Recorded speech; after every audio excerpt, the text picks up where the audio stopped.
We welcome you to Athens, Georgia. After being delayed a day due to the ice storm that came through, the fans are now fired up to get this one started tonight. It is Tennessee going on the road, taking on the Georgia Bulldogs at 4-3 here in the conference.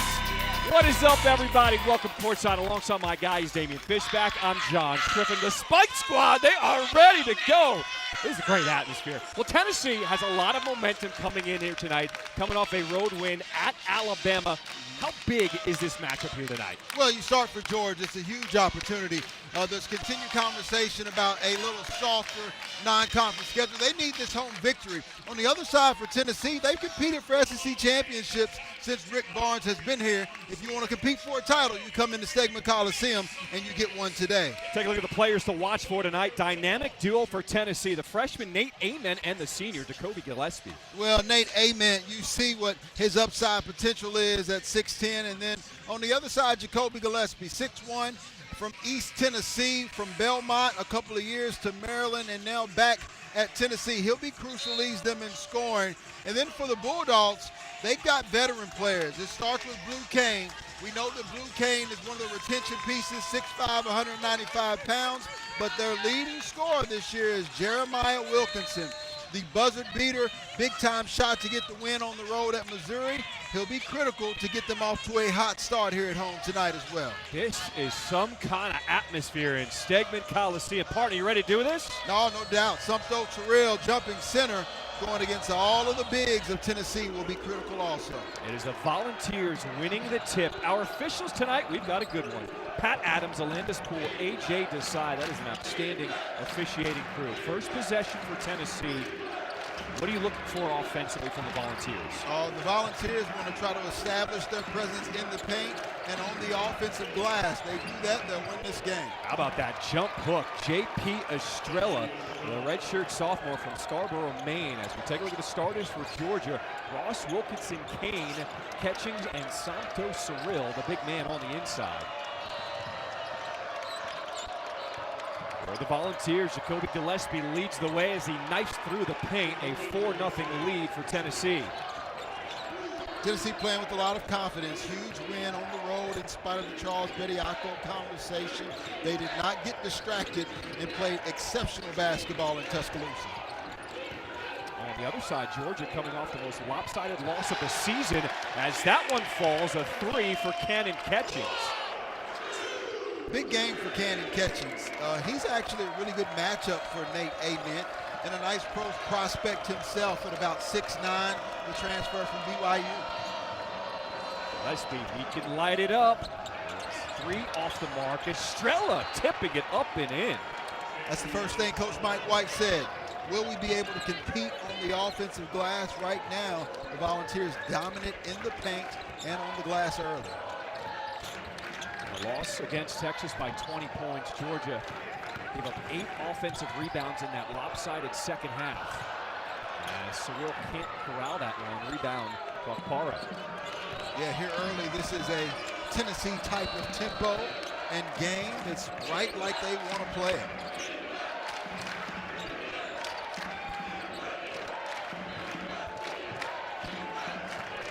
Pick and roll, Gillespie using his big man Estrella. Now finds the freshman Ament in the paint, turnaround jumper, short, rebound to Catchings. Georgia, this is what they want to do. They want to get out in transition, and a reach-in foul is called on Gillespie. Head man for the Tennessee Volunteers in his 11th season, Rick Barnes. It is always a pleasure to get a chance to talk to him, one of the great legends of the game. He really loves his squad this year because they focus on what he loves, defense. Yeah, and you know, if you're wondering how long he's going to do that, you don't have to wonder long. I said, Coach Barnes, you're not a spring chicken anymore. He said, no, don't say that now. You start to say that, you get in trouble. He's not planning on going anywhere anytime soon. Coach Barnes, 849 career wins. That is second most among active coaches in Division I. As a strong take by Jordan Ross, and he draws the whistle. Estrella picking up his first. It was intriguing at our shoot-around today. Coach Rick Barnes was, nonchalant for about, 15, 20 minutes, and then he flipped that switch. You got to remember this Tennessee team, after winning that game in Tuscaloosa due to the weather, did not have an opportunity to return home to Knoxville. And so they had a couple of days where they were just in the hotel room, couldn't do a lot. He got on them extremely quick in that shoot-around this morning. Said one of the things that really helped that team down the stretch at Alabama, we didn't turn the ball over. That was one thing that had plagued Tennessee down the stretch in previous games. He feels like this could be a game where they turn the corner and taking care of the rock. Full court pressure applied by Georgia after knocking down the free throws. A 1-point lead early on for Tennessee. Barr sets the screen, pick and roll. This is Boswell, knocks down the free throw J. Pretty basketball. Notice how Felix Akpara changed the angle of that screen. Blue Kane from straight on. We need to get him going. He's been a little inconsistent over these last 6 games. Here's Wilkinson, leads this team in scoring, gets the ball back, launches from deep, and it's Kane with the offensive rebound. Another chance, Wilkinson, and Estrella outjumps everybody. Tennessee to start this game, 4 of 6 from the floor. Pick and roll. Yeah, Sopto Cyril in there to pick it away and then gives it right back to Boswell. Skip pass, Ament. He is a tough matchup at 6'9", and he will be fouled driving baseline. Love Nate Ament attacking the basket. And you see Mike White, who's done a phenomenal job. Think about this, Mike White, Rick Barnes make moves at similar times. At that time, you had Conzo Martin that was in the league. You had Ben Howland, Bryce Drew, who's now at Grand Canyon. These two coaches came in when there was a huge upward trajectory in the SEC.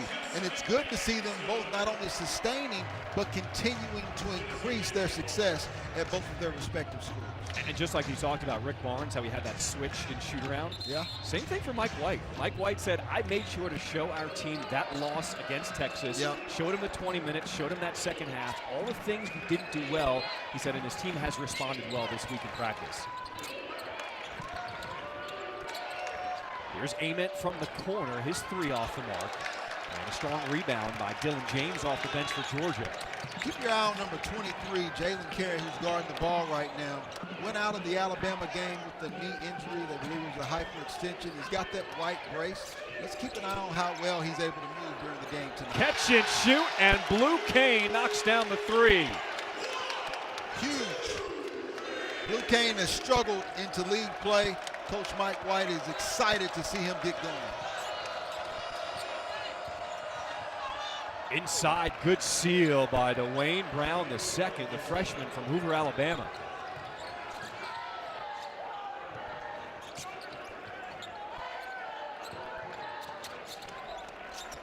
So some subs in the game for both teams as James looks to work here against Carey.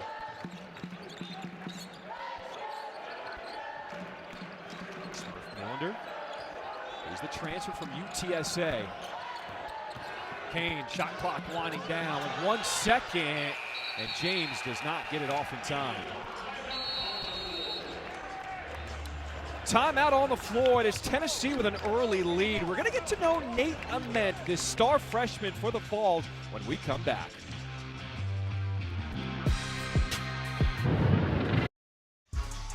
Let's take a look at tonight's player spotlight brought to you by Hardee's, and we focus on Nate Ament, the star freshman for Tennessee.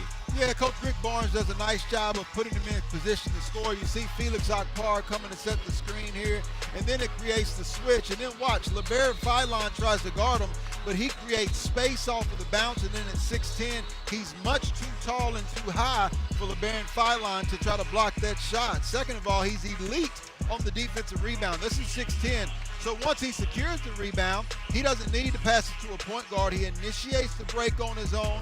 And then this is what I like. He just goes to the block, and you notice he's able to get all 5 guys from Alabama focused on him. But even though they're focused on him, he's still too big, too strong, just elevates up and over the smaller LeBaron Philon. That's the difference in Nate Ament of late. He's starting to understand his size, his body, and that's the reason why he's ranked as ESPN's 7th NBA draft prospect. This young man didn't even focus on basketball until he turned 13 during COVID because he wanted to focus on an activity that would get him outdoors more. Yeah, you can see that in Nate as well. Like his body language, he's still learning so much. I think he's got the best upside of any freshman in the country. There's Carey, had that one blocked by Absent. Gillespie, a deep one. Batted around, Carey trying to keep it alive, but it's going to be Georgia basketball. This is what Mike White talked about. Yep. He said the offensive rebounding for Tennessee is going to give us problems potentially tonight.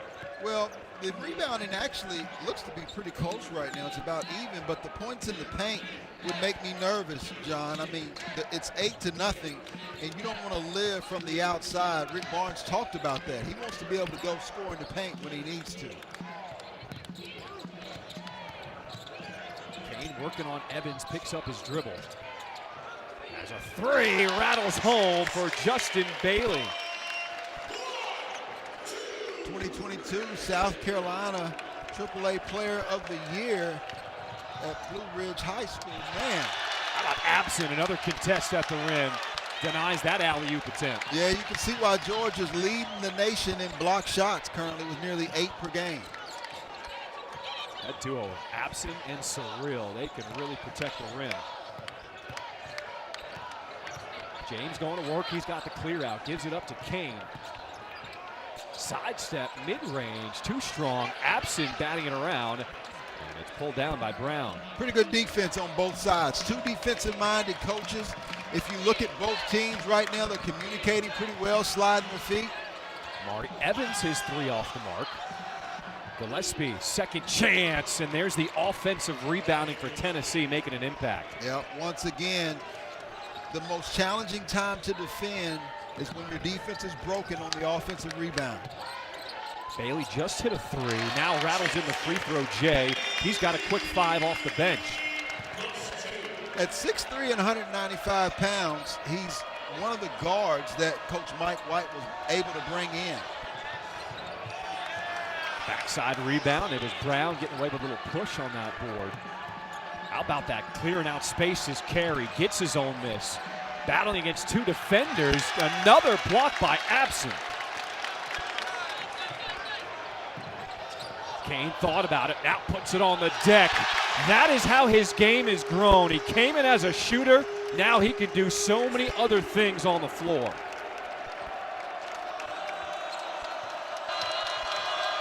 Pick and roll, Carey adjustment air, and he'll be fouled. Triffin, you talked about the offensive glass, and you see when this shot goes up, it's not a bad box out, but you've got to go secure the rebound. And right now, Tennessee just wants it more. And this is what we talked about. When Georgia's able to secure the rebound, then they're allowed to get out and use their speed in transition, as does Blue Kane on that particular trip. You said Bulldogs need Kane to have a big game here today. He's already knocked down a 3, a drive there. You can see him trying to get aggressive early on. Yeah, I mean, he's an extension of Coach Mike White, and one of those retention pieces that are so valuable in college basketball. And so to see him play well, I'm sure Coach Mike White's excited about that. He's having a nice conversation with Pat Adams over there. Those two have been involved with the SEC for years, decades. 4 new Bulldogs come on the floor to join Bailey. As Carey's free throw off the mark.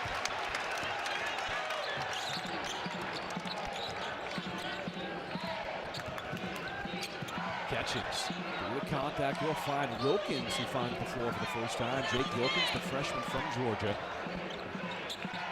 How long do you call him Jake versus Dominique? He's his own player. You know what I'm saying? He's his own player. Shot clock winding down. Turnaround Jay off the mark.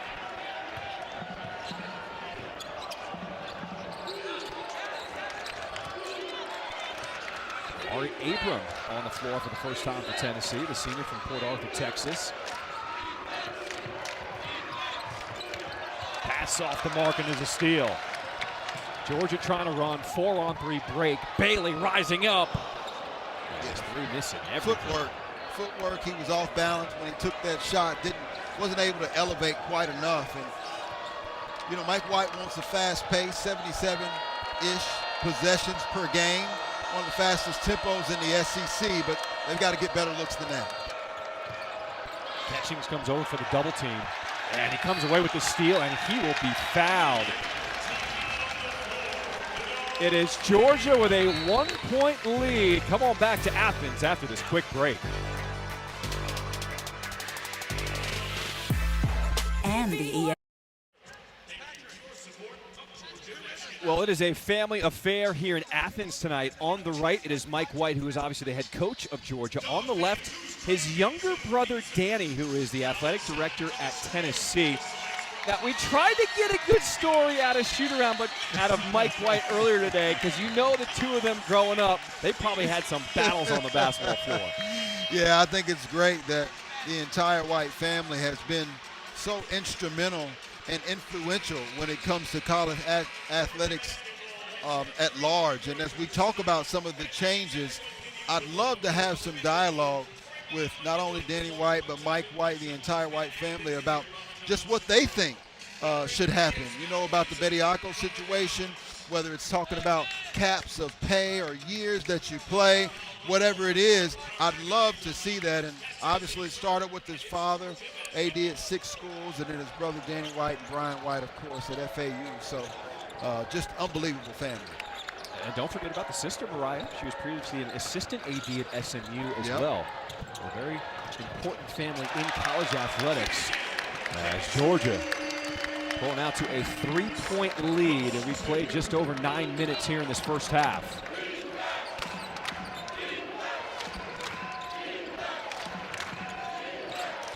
Gillespie gets it back off the handoff. Will fire the three and rip the net. Jacoby Gillespie. Back-to-back games he's had now with 24 points. Well, he's kind of gotten overshadowed by the freshman, Nate Ament, but he's been consistent. Had a couple of games where he had some timely late turnovers that hurt him, but he's certainly been the leader on this team since the beginning of the year. Catchings rising up. You can see he's starting to get more and more confident. At 6'9", to be able to rise up, he is a matchup nightmare.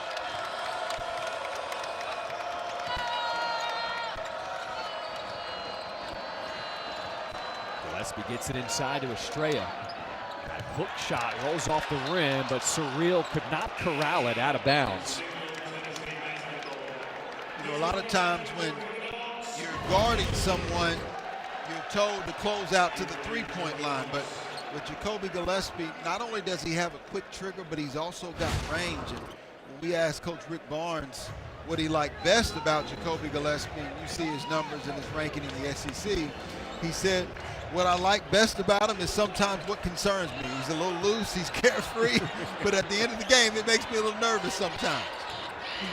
Estrella, the hook shot again off the mark, and Surreal able to grab this one. For Tennessee to make it to the second weekend, those are the type of shots they have to be able to make. Pretty basketball. How about that take by Jeremiah Wilkinson, the transfer from Cal? Yeah, the ACC Sixth Man of the Year has really found a nice home here with the Georgia Bulldogs this season. He's comfortable in Mike White's system. And this is the team that, for Mike White, this is the most athletic team he has had yet. How about that facial? Nate Ament. Even Dominique's got to appreciate that. You know Dominique would like a good dunk, even though it's on his son. And trust me, if Jake Wilkins gets an opportunity, he will get him back, too. Going for it is Catchings, asking them to switch the floor. Wilkinson now decide. Trying to take his man one-on-one. Step back three, goes to the deck, no whistle.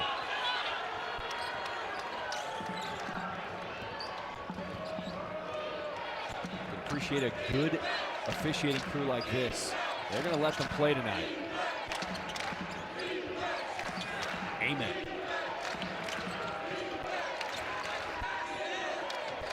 Tennessee with 8 on the shot clock. As Gillespie now takes a peek. Finds Ament, the freshman, his three off the mark. But Estrella, the offensive rebound to Gillespie, and it's swatted by Surreal. And a whistle will be called on the Bulldogs. Well, we asked who was one of the best dunkers of all time, and Dominique Wilkins, Michael Jordan comes to mind, but Nate Ament, a quality dunk of his own against Dominique's son. You gotta like that, Nick. Get it back, Jake. You got time. SEC. John Striff and Damian Fishback back here in Stegman Coliseum. I want you to take a look at Sumpto Surreal right here. He's going to actually get caught, and then that's going to allow Nate Ament for the back cut. Let it play. So as he's caught looking, Nate Ament wide open. If you're Sumpto Surreal, number 2 in white, you have to keep your eyes and your head on the swivel for that back cut. It was no help, and it was a nice pass and finish by Nate Ament. First bucket of the game for Ament. Coming off a career-high 29 points, 7 rebounds, 3 assists in the win at Alabama. Yeah, he's really coming, and, you know, all of the freshmen, we've got a plethora of freshmen this year, which is why I continue to reiterate that I think many college basketball teams are making a mistake by not recruiting more freshmen. I get it, right? Transfer portal. You get an experienced guy. You got to win right now. You get pressure from administration. But a lot of these freshmen on this team, not just Nate Ament, Amari Evans, Troy Henderson, who's out right now. There's just so many good freshmen across not only the SEC, but all of college basketball. 1-point lead here for the Bulldogs. Catchings, crossover to a pull-up. And the friendly roll to knock down the three. Yeah, that's a soft touch.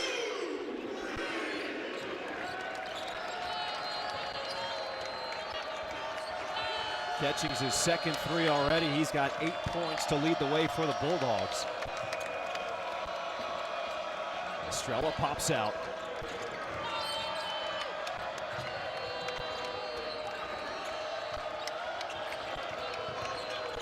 Catching, nice job moving his feet in the corner, 3 short. And it is Catchings all over the floor now. Yeah, excellent job of going to get the rebound that time.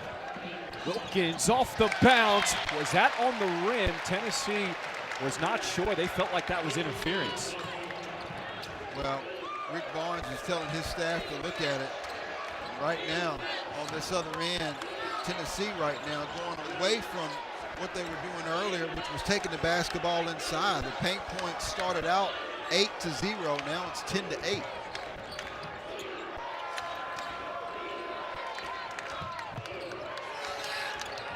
Gillespie takes a peek at the shot clock. It's at 2. Pass go. inside. How about the find to Akpara? Yeah, it's a lot easier to settle for a three-point jump shot, and we talk about Florida. I talk about Florida and Tennessee because I think they have 2 of the more dominant front lines in regards to interior and post-up play. They've got strengths down there, and Tennessee needs to continue to go to that today. Catchings is starting to heat up here in Athens.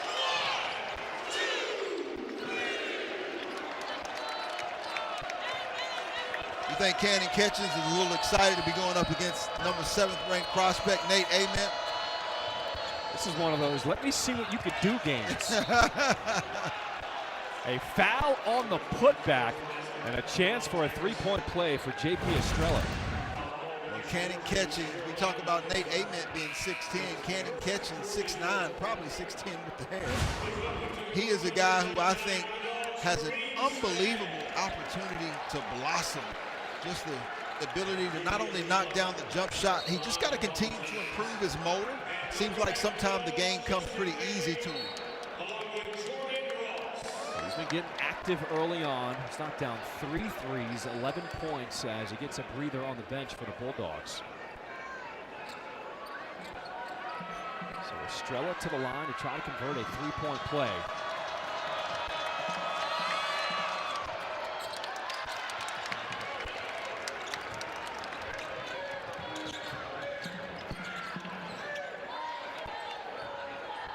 Approach 5.5 to play here in this first half.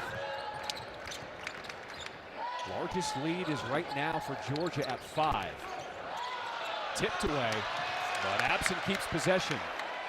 3 ball, Stagg. Akpara with the board.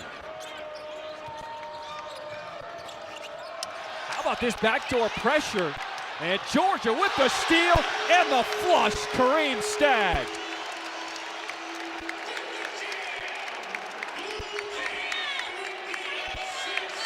Bulldogs opening up, largest lead of the game, up 7. Like this pressure that we're seeing by the Georgia Bulldogs, I think in order for them to advance, and they will be dancing in March, but in order for them to advance, they're going to have to continue to press 94 feet because of the smaller guards. Once again, shot clock winding down for the Volunteers. Boswell, someone's got to get up. Estrella will pull for deep. And Akpara over the back. And a foul on the floor on the rebound called against Georgia.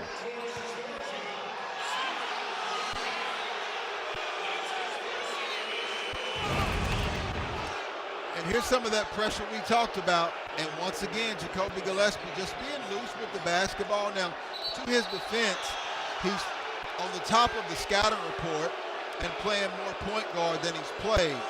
But you just got to be more cautious with the basketball and take care of it a little bit better if you're Jacoby Gillespie. But better now than the end of the game. The crowd just saw the replay of that last one where Blue Kane called for the foul on the box out. The crowd felt like Akpara reached over the back for the rebound.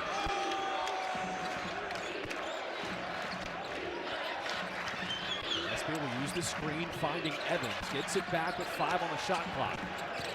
Off the bounce. Head fake, dips in. And it's Stagg with the board.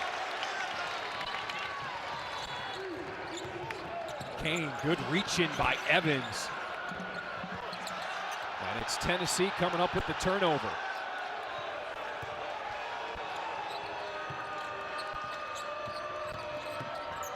Boswell in traffic, had it swatted, but got it back. Under 4 to play here in this first half. Gillespie calling for the screen.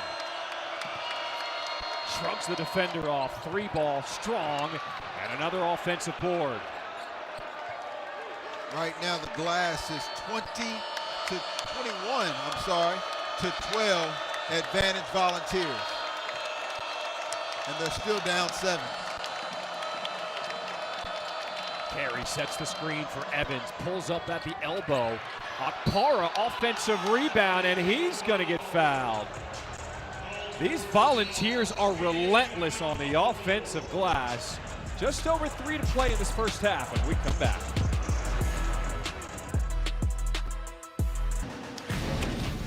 Dari, Pat, we'll see you coming up here in just a bit at the half. Break down the first half. We'll get their take on it in a minute. Update from Auburn. Quick start for the Longhorns. And Bulldogs, Baton Rouge. Quick start for the Bulldogs there. What are you guys seeing here? I like the Georgia pressure, getting that tempo going up. Hey, Fish, what is surprising you so far from either side of the team that you didn't think you would see so far? For the Volunteers, I think that's what you said, and it's the offensive rebounding, right? They've been so dominant. I don't know if it surprises me, but just how much they're dominating. It was interesting. Coach Bobby Hurley talked about his loss, head coach of Arizona State. He said Houston just tries to beat you into submission, and they make you want to quit.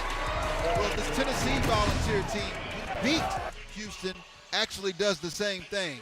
And even though they're down tonight, you can see their offensive rebounds tonight 14 to 2, and how that is indicative of how I think the game will continue to go. Even though Georgia's got a lead over time, if Georgia continues to allow this to happen, they will be beaten into submission. And so Georgia has to respond, and that's what Coach Mike White is telling them. Carr rattles in the first free throw. 1 of 2 on the trip.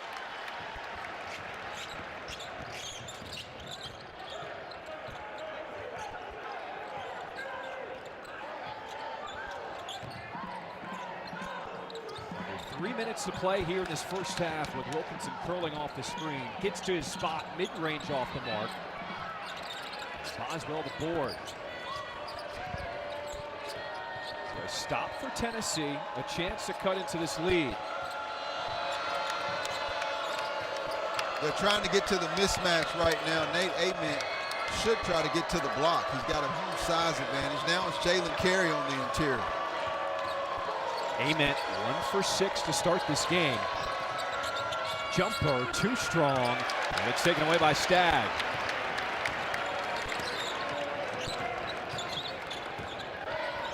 Kareem Stagg, other than Jake Wilkins, is probably the most athletic player on Georgia's team.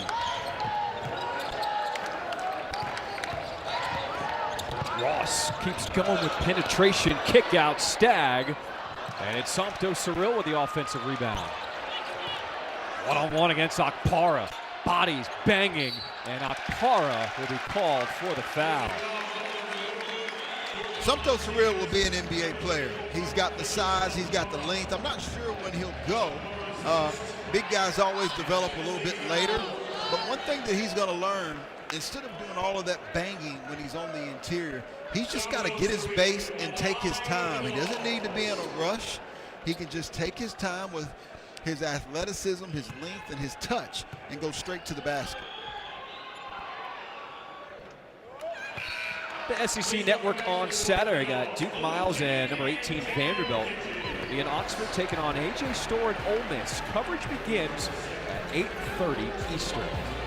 How about that response last night by the Vanderbilt Commodores? Even without Duke Miles, they come in with the big lineup. Mike James with the big game, Tyler Tanner. You got to think about this Vanderbilt Commodore team. They still got Frankie Collins, you know, that's got to continue to get back and get healthy. I wouldn't want to see them in my bracket come March. There's a lot of teams in the SEC I would not want to see in my bracket come March. But Vanderbilt definitely has to be the surprise team of the SEC this year. Mike White surprised the Volunteers there with a little 2-2-1 pressure. I like it. Making the Volunteers play 94 feet, and now 15 seconds left on the shot clock that they only have to guard those bigs. And it looks like they go to a matchup zone as well. Boswell trying to find a soft spot in the zone, finds the big man Carey, cleans out with his body, but rolls off the rim. Ament stripped. Now Gillespie in attack mode, the dump off to Brown, who throws it down. No matter the defense, you have to complete the defense with a defensive rebound, and that's the only thing that's hurting Georgia right now. The rest of their game, shooting 46% from the three-point line, 50% from the field goal line, but Tennessee's dominant on the offensive glass, has them only down 4. Under a minute to play in this first half. Wilkinson, his pass off the mark, and a turnover. So size back on the floor as Absent checks in for Georgia. Smurf Millender also back on the floor. You think about Mike White when he first got to Georgia. You look at how the offense has progressed. In 2022, they were 254th in scoring, 68 points a game. 2023, 75. 2024, 75.3. He just continues to improve his tempo and offensive efficiency every single year. Georgia trying to lock in defensively here. Under 30 seconds to play in the half. Carey clearing space, and an offensive foul is called. Yeah, big fella. They got to call that one. He just kind of moved him out of his way. I mean, that's 267 pounds. Probably learned that a time or two from his daddy, Vernon Carey Sr., offensive lineman for Miami, and then 8 years in the NFL. Yeah, man, he was a beast. His son's a beast, too. What do you want to see this final possession from Georgia? Oh, the guy with the ball. Smurf Millender's the guy who, or maybe Jeremiah Wilkinson. 6 seconds to play. Here's Catchings. Gives it up with 2 seconds. Millender splits the D. His runner. It goes! Smurf Millender beats the buzzer to give Georgia a 6-point lead at the half. Great guy to have with the ball. He can get where he wants anytime, anywhere on the floor. He does that as well. Huge momentum booster for the Bulldogs going into the half. Take a look at this final play with the clock. Clearly gets it off in time. Yep. An impressive first half for the Georgia Bulldogs. We send it to the halftime report. Dari Noka, Patrick Young, and Ron Slay. My God, let's go.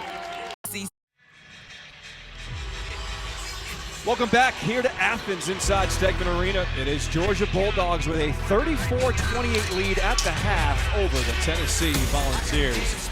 Welcome back here courtside alongside my guys, Damian Fishback. I'm John Shriven. I think I know where you're going to go with this. Sure. What was your takeaway of that first half? It was exactly what we anticipated, right? The domination on the offensive glass by the Volunteers, and then the Bulldogs, 6 points off the turnovers. They've got to continue to get out in transition and get those points if they want to win this game. All right, now let's take a look at the All-State good hands plays from that first half as we take a look at some of the highlights.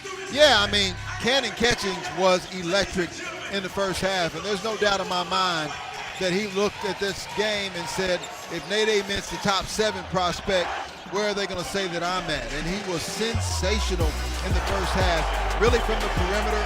I think he's played exceptional all year, but especially in tonight's first half. And then look at the offensive glass. There goes the fight right there. Not bad. They've got bodies, but if you're Jake Wilkins, you got to get him out of it. Now, Cannon Catchings, there's no box out there. You have to go get the rebound.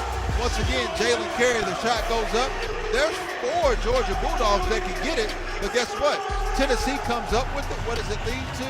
It leads to 3-point shots. Here's Amari Evans. Once again, Jalen Carey. No box out by Absent. And then that's easy like Sunday morning for Jacoby Gillespie, who had double figures in the first half. Take a look at the game summary of that first half. A lopsided differential on the offensive glass. Tennessee with 15 offensive boards in that first half. 14 second chance points, but Cannon Catchings, he was the story for Georgia. 14 points off 4 of 5 from downtown. Let's see if he stays hot as we start this second half here in Athens. If you're Mike White, what are you telling your Bulldogs inside the locker room at the half? Yeah, well, they know defensively they got to rebound the basketball, but offensively I thought they flowed pretty smoothly, and so they just got to be cautious with the basketball, not turn it over, which is what Blue Kane almost did. Kane off the mark with a 3. And off the rebound, kept alive by Georgia. How about this deep one? Wilkinson short. And it'll be Tennessee basketball. All right, on the other side, if you're Rick Barnes, what are you telling your guys down 6 at the break? Yeah, I mean, for the guys, you shot 2 of 11 from the 3-point line. So I would tell our guys we want to take quality threes, and then I'd get Nate Aitman involved in this game as well. He's 1 of 7 in the first half, 0 of 2 from the 3-point line. You want to continue to get him going, but also feed Jacoby Gillespie as well as the bigs on the interior.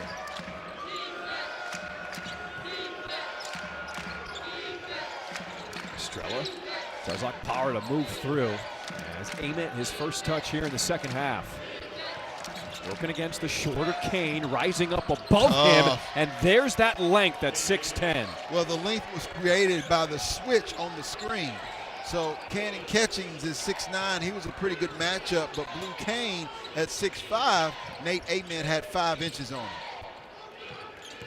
Wilkinson on the deck, high off the glass, and his layup is in. Tough shot. The lead back to 6 for Georgia. As the last few years, this place has really become a tough place to play in the SEC. They've moved the student section closer. They feel like they're right on top of the court, and this place can get loud. Amen working against Catchings. That's good D by the Georgia sophomore.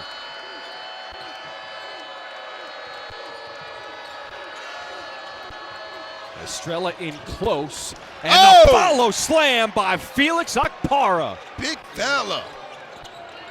Once again led from the offensive rebound. Ross, a little shifty behind the back, gets to the left. I like that. Love these guards from Georgia, man.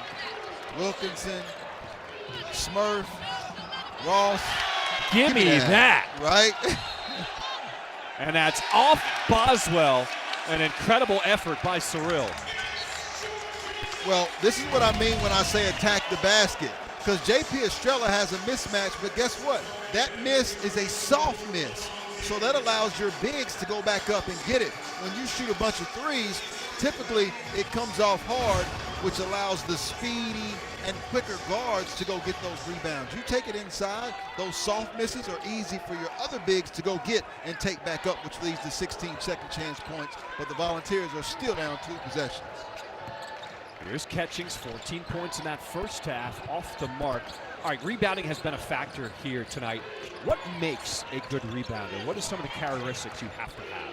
Well, you got to anticipate the miss. And you can see the Tennessee players right now, not only watching Nate Ament when he gets the basketball, but they anticipate the guys taking the shot and the miss, which allows them to have a step quicker on the opponent going to the rim. Ament on the drive will draw the whistle on Wilkinson. That'll be his second personal. John, you never get the same screams from the crowd when you get fouled.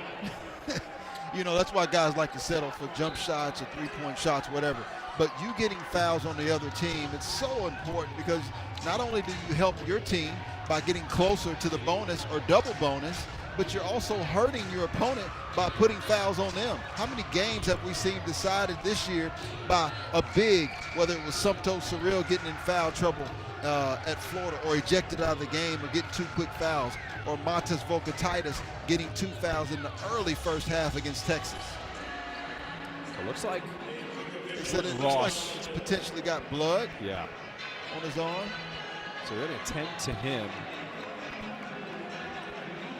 One of the things that came up in shoot-around for Tennessee this morning, Nate Ament, when he came to campus, he has put on about 20 pounds ever since then, and we have seen him be more aggressive. I mean, think about that game at Alabama, some of the drives he made late in that game, fighting through contact. You can see where the muscle is starting to pay off for this freshman. You know, I'm watching you as you say that, Strip, and I'm saying, man, 20 pounds lighter? Hey, Big Slim! No, but he's actually strong, though. And so you can be slender, but still be wiry strong. You can be thin, but still be physical, tough, and aggressive. And that's what he's done. Here's Ament working against Kane again. Pulls up Jay, got it, plus the foul. Telling you. And I love all the quality freshmen in the country. You talk about Cam Boozer, A.J. DeBonsa, Caleb Wilson of North Carolina. So many quality freshmen. And obviously in this league, Darius Acuff and Malik Thomas. But this guy, he just seems like he has such a bright upside with that size at 6'10". And he didn't play as much on the perimeter as a lot of those other guys that I just mentioned. He's still moving out and getting more comfortable on the perimeter. Missing the free throw, pulled down by Catchings. So the lead stays at 4 for Georgia. We played 3 minutes here in the second half. Kane, a deep one. And Catchings on the offensive glass. Deflection to Cyril. Oh, big fella. Ooh, he tried to get on the sleigh ride there. Shout out to my man Ron Slater. You should have saw the upgraded sleigh. Upgraded ride with Steffi and me. We were trying to do our best Ron Slay. But this is one of those plays that, even though you missed the dunk, Felix Okpara is going to remember that next time he goes up to block a shot. Take a look at this slant can. Is that a thing? As a defender, is that in the back of your mind going forward as this game plays out? Oh, yeah, both ways. As a defender and then offensively. A lot of times, as a big guy, you'll block a shot even though it's goaltending, just so you make the offense think about it next time they go and attack the basket. If he had finished that one, I just want to see what Ron Slay's reaction would be in studio. Oh, man. I just want a camera on that. You know it is go Vols is all he knows. That's always his reaction. And that's where Sumpto Cyril can continue to improve, is from the free throw line. He gets fouled because obviously leading the nation in dunks, but he shoots 76% due to that.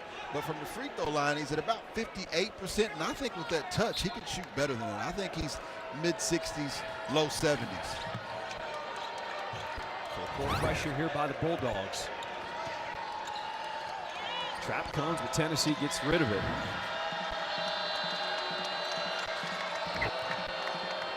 See, I didn't like that screen. He had a mismatch with Jeremiah Wilkinson. In the corner, Gillespie knocks down the three. And here they come. Here come those Volunteers, right? Only their third three of the night after going 2 of their first 12. And it's Gillespie who has knocked down all 3 of them. Wilkinson calling for it. Good closeout there by Estrella. Cyril over the top of the D and pulls down the rim.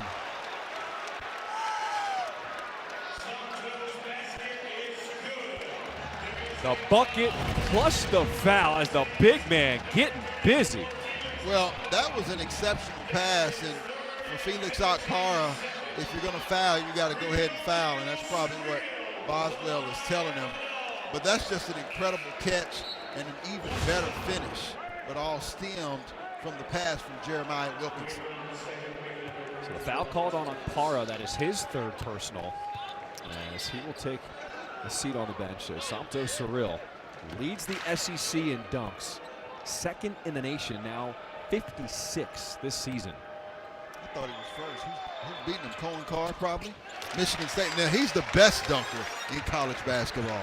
I hadn't seen anybody that's better at dunking Caleb than him. Wilson, North Carolina, Unbelievable. number 1. Another one of those quality freshmen that we've talked about.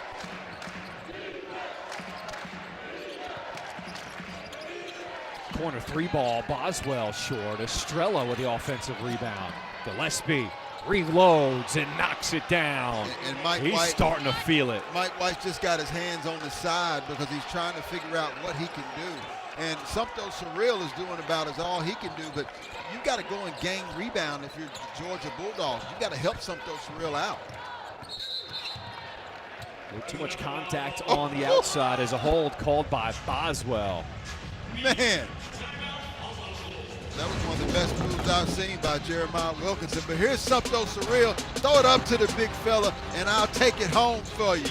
But Jacoby Gillespie said, you continue to dunk your 2s. I'm going to give you my 3s. Yes.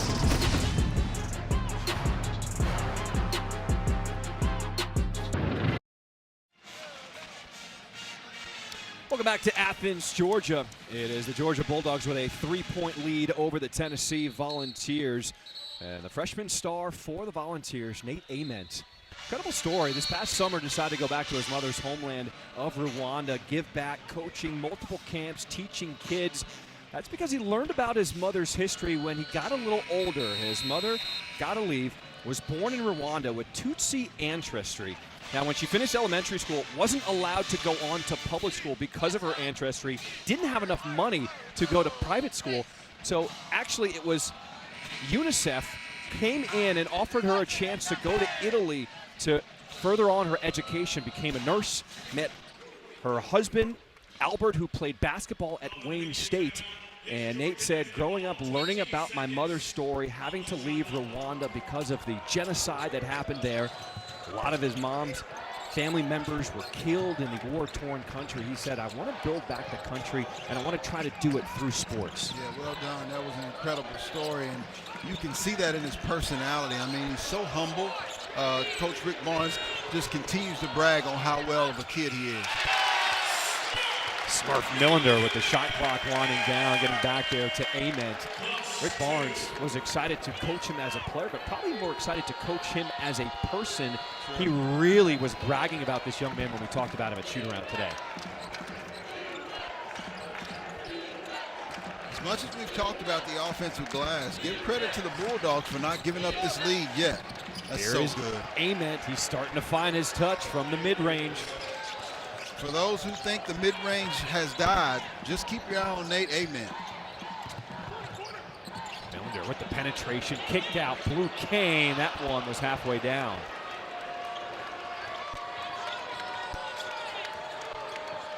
Three-point lead for the Bulldogs. reach-in foul on the inside. That one called on Dylan James, his first. And right now, you look at this basketball game and you see Coach Rick Barnes' name has been on the ballot for way too long without being inducted into the Hall of Fame. Just what he's done for our game, what he continues to do for our game, you won't find a better man on that sideline. And for Coach Rick Barnes, I was talking to him about roster construction, and I said, don't you have to start with a point guard and then with the big man? He said, yeah, but for me, I don't want just one big man. I want 5 of them. And that's about what they got. Dwayne, you got Dwayne Brown, J.P. Estrella. Woo! How about a sharpshooter, Bishop Boswell from straight on. He's the silent assassin on Tennessee's team. Doesn't get a lot of credit. Didn't play a whole lot last year, but he's what I would call a residual from last year's success. Straight off the bench, Jake Wilkins knocks down his first 3. He is known as a high flyer, but can also step out and shoot.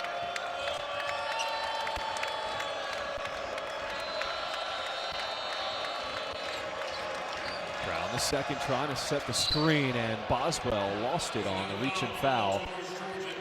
It's called on Justin Bailey, his second. You get the feeling that, and you think about the Georgia Bulldog team who went on the road and was able to knock off Missouri, where they only scored, 74-ish points. But Georgia comes in as the more higher scoring team. Tennessee comes in holding SEC opponents to around 68 points per game. You get the feel that over this next 5 to 6 minutes, we're going to see whether it's a Tennessee type game or a Georgia type game. Georgia's second leading scoring team in the country. Estrella with that push shot. He has some kind of touch on the inside. Yeah, I mean, he leads Tennessee with 3 double-doubles this year. I really think he's got an impeccable upside too. Wilkins just hit one. That one too strong. But you see the tempo here? You see how Jacoby Gillespie's not rushing. They're just taking their time. They don't mind using quite a bit of the shot clock. Last time Tennessee led, it was 13-11, about 7 minutes into the game.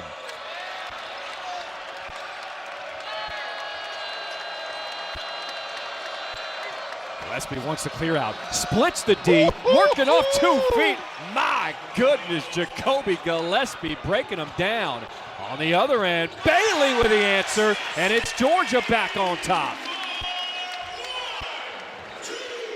Justin Bailey, you got to remember, he helped lead Wofford to a 2025 SoCon tourney title and their first NCAA bid since 2019, so he's a winner. You called it. You said this next 5-minute stretch, who can impose their will on the style of play out here? Pull-up jumper, and Boswell will be fouled. Jacoby Gillespie, the senior, the 6'1", 188 pounds out of Greenville, Tennessee, goes between the legs and is able to get it past Smurf Millender. And then you have an answer very quickly by Justin Bailey. It really is a testament to the type of game that we've had. Tennessee going in the paint, and then the Bulldogs going from the perimeter.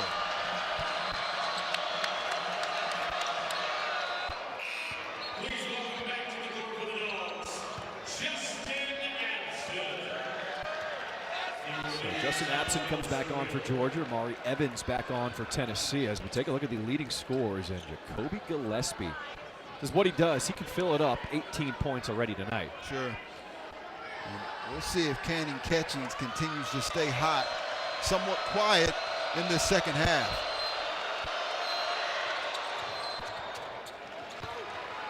We are tied at 51.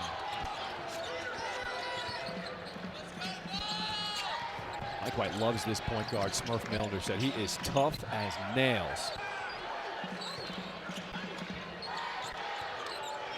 Working against Boswell. And that pass is picked off by Evans. And a foul in transition. Will they call that a goaltend? Tennessee wants the continuation. Let's see what the officials say. Count the bucket plus the foul. Yeah, he took that one extra step, and if you're Jake Wilkins, you just got to let that one go. All right, timeout on the floor. It is Tennessee with a 2-point lead. Ranked Georgia Gym Dogs at 6 Eastern. All 3 meets are also available on the ESPN app. Now, speaking of LSU, the Fighting Tiger is our next SEC story. It premieres Friday, February 13th at 10:30 Eastern after LSU's gymnastics meet against Auburn. Now, it chronicles the 43-year career and legacy of LSU gymnastics head coach D.D. Bro, a relentless trailblazer whose career mirrors the evolution of women's collegiate athletics. The documentary is available right here on the SEC Network and the ESPN app. I know you're a big gymnastics Well, I'm sure fan. Georgia Bulldog fans are excited. They're coming off a big win against number 2 LSU. We'll see if they can continue to follow that up. See, I knew you were a big fan of gymnastics. You're Right. always up on what's going on. And this is coming from a new father. Congratulations. I know you're not getting much sleep, but you're preparing for this game. You prepped on gymnastics. You're all over the place on that. Okay now. Okay, Shrimp. Okay. Hold on now. No, listen. I continue to bring up freshmen because when I talk to coaches, they're always like, well, we're going to save maybe a spot or 2 for freshmen. Tennessee's a prime example. You know, Amari Evans is continuing to get better, earning more minutes. Such a talented group of freshmen this year. Amari Evans continues to get better as far as defensively. He makes good decisions. Think about Kingston Flemings at Houston. Reaching foul there on Evans. Now everybody at home is saying, what about that? That's a freshman foul right there. It's going to happen. You got to take the good with the bad. Well, you asked for Candy Catchings. He had 14 points in the first half, has not scored in the second, was trying to get aggressive there. And as much as we talked about the fact that Tennessee would continue to wear you down on the offensive glass, slowly but surely, they've worked their way back into the lead now, making 3 3-pointers here in the second half.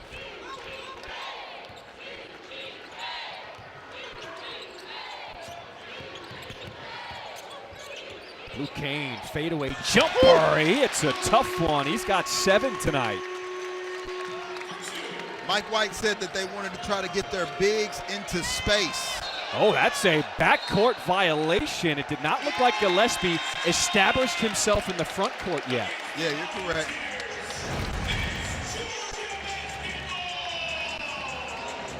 And once again, Jacoby Gillespie has not established himself. He took off. That's like somebody trying to jump in from out of bounds and the ball would be out of bounds. He needed to have 2 feet in the front court instead of 2 feet taking off from the back court in order for that not to be a backcourt violation. He looked at the officials like, look, both of my feet are across the timeline, and the official said, Now they have to be across that half-court line and established before the catch is made. Ross hounded by Gillespie, and Gillespie will be called for that personal foul, his second. Jordan Ross out of Link Academy in Arizona campus, back-to-back runner-ups back in 2022 and 2023. He brings West Coast regular season titles and a few NCAA tournament bids, 24-25, another winning mentality that Coach Mike White brought to his team this year. That's something when we go across the country, we talk to coaches about how they get their roster and how they form it. One of the things a lot of coaches are looking for in the portal is, are you a winner? Do you have postseason experience? And that is more than just your stats. They want to know what kind of a competitor you are. Yeah. And I like this pressure. So Tennessee has already broken the Georgia Bulldogs on the glass. They're up 18-5 on the offensive rebound. It's led to 19 second chance points. What Georgia's hoping is that over time, somewhere they catch a stretch where they can get Tennessee to turn over the basketball 3 or 4 times where they can go on a run.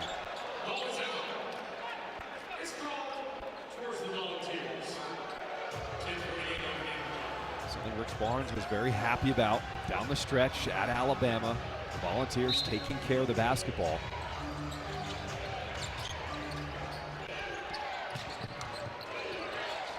Back and forth we go. It's Georgia with a 2-point lead. Ament, a deep two. And Kane flying in, takes it away from Akpara. There you go. That's what I mean when I say gang rebounding. Now Kane with that first step gets the defense to collapse, but Abson couldn't finish in close. Outlet, Ament, three, got it. Tough shot. I love the fact that he's continuing to take shots. When he went through his struggle, he was actually taking about 3 or 4 less attempts per game. Now he's getting those attempts back up with much more confidence. 5 of 12 on the night after starting 1 of 7. Kane turns that corner. How about that speed burst?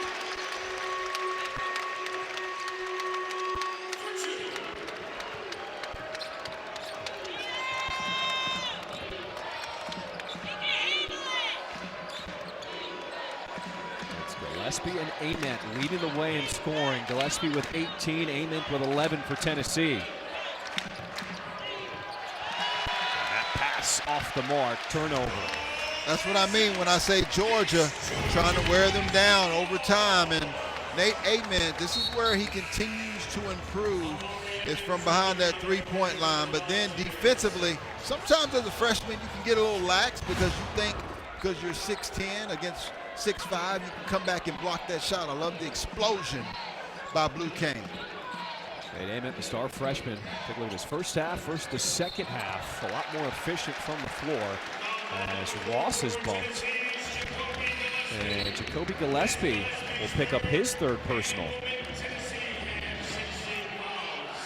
Well, that's where he's continuing to mature, and that maturation over time has allowed him to be more productive for Tennessee. You know, as a young freshman, especially him with such a humble personality, he's thinking, I'm missing shots, I don't want to hurt my team. Well, just like you see in this second half, when he takes those shots, he's really helping his team. Moved his feet there. Now it's Abson in close, rolls off, and Ament the board. Total rebounds 34 to 21 in the favor of the Volunteers.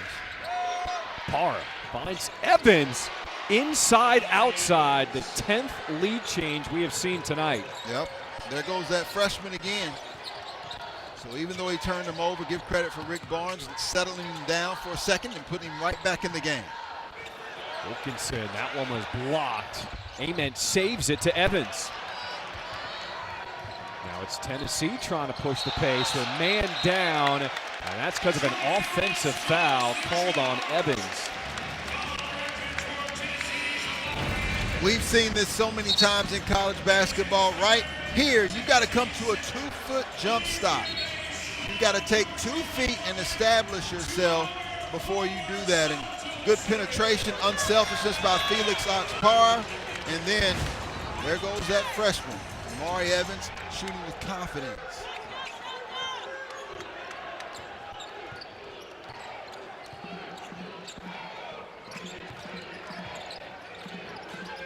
Blue Kane working on the big man. Now the switch. And inside, Estrella was leaning on Cyril. He'll get called for the push. That's the next step for Sumpto Cyril. So many of his shots are dunks right now, but I think he can continue to give Georgia an inside post presence, and they need it desperately because a lot of their plays right now, a lot of their scoring comes in transition, or it comes from their smaller guards penetrating and kicking to him for dunks or perimeter shots. Every once in a while, and particularly in the NCAA tournament, you're going to need to be able to throw it on the block. There may be some nerves, and Sumpto Cyril needs to be able to get you a basket. There's that touch you were talking about, that free throw line. That first one looks pretty pure. Yeah, he's just got to, whether it's between the ears or whether it's consistency, having that same motion, he's certainly a better free throw shooter. He's just got to continue to get in the gym, work on it, and then have that production in game. It's a little hitch. That's what it is. He's got a little hitch at the top of the shot, which is what you see from a lot of bigs. He's aiming it instead of just shooting it. Ament drives by, and he will get fouled attacking the rim.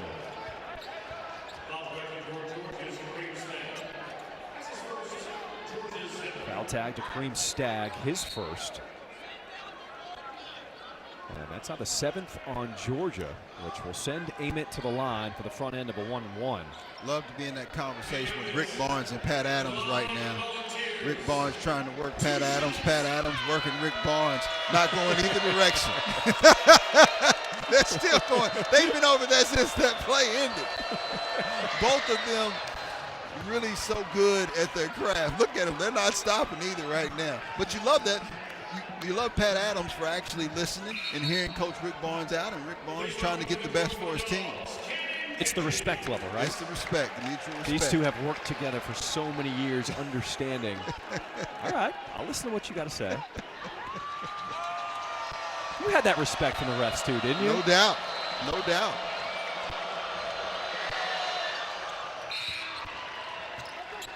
And what did we say? Over the next 5-6 minutes, this is starting to look more like a Tennessee game. Every basket getting a little bit more challenging and difficult for the Georgia Bulldogs, much closer to the number that Tennessee has been holding opponents to, which is about 68, 69 points in SEC play. 8 minutes to play here in the second half. It is Tennessee up 3. Millender up against Estrella. And he brings the big man out. Now knock down the 3. Big shot. Exactly what Mike White talked about, getting Tennessee's bigs in space.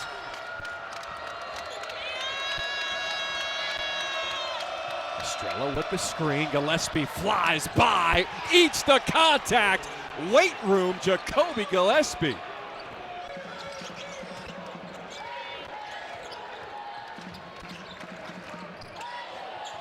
Millender making him dance. I like this matchup. Go again, you just scored. They're letting him reset right now. Millender once again working against the big man. Gets that by with the blow by. That could have been an... Akpara did knock the basket. And the Georgia bench was unhappy with no call there.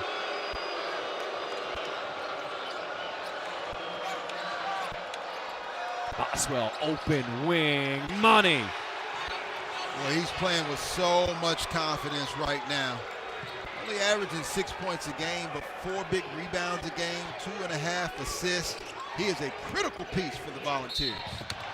Ross goes to the deck hard as he is fouled. Well, give credit, Smurf Millender has J.P. Estrella on a string, but Jacoby Gillespie saying, I've got your back, J.P. And then once again, Boswell with the big 3. Volunteers up.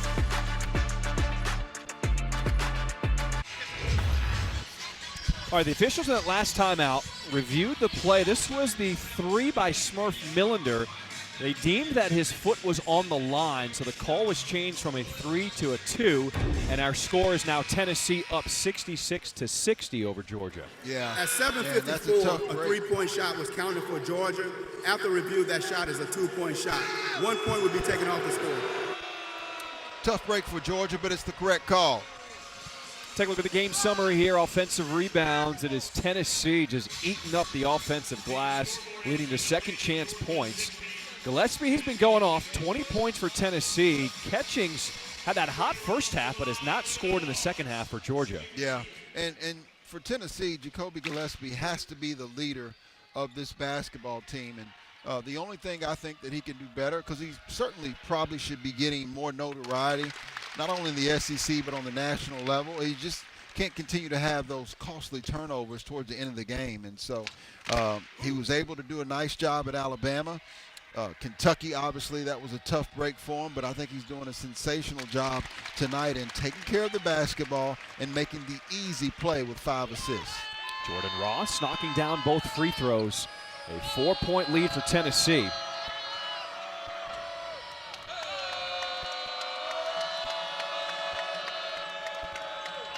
As Ament calling for it with a size differential over Ross. Over Millender, excuse me. Ament swatted. How about that help by Cyril? Yeah, Sumpto Cyril, he's one of those guys that stayed, worked on his game, and improved. And that's something to be said for that. Staying at the university that you're at and just getting better. right? He's one of many guys in this league that have gotten better over the summer, and Sumto Surreal not only leading his team in block shots, but really an anchor for this team defensively. Good in and out dribble by Gillespie, lose the D. But Akpara keeps it alive.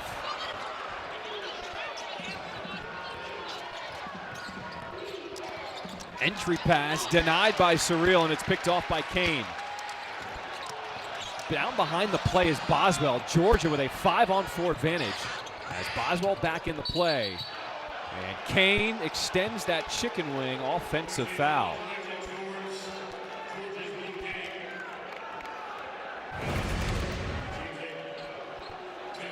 Yeah, Blue Kane trying to penetrate. A good push off. Orlando's Poole right there on the call. Another veteran quality official. And for the Bulldogs right now, you're starting to run out of time. This has been a Tennessee game for really 35 minutes. Now there's a freshman mistake. That is a violation on the inbound. You cannot run the baseline. That was not off a made basket. Yeah, he thought it was a made basket, and obviously it's a dead ball, which means that he has to stay stationary. That's happened to not only freshmen, but many players.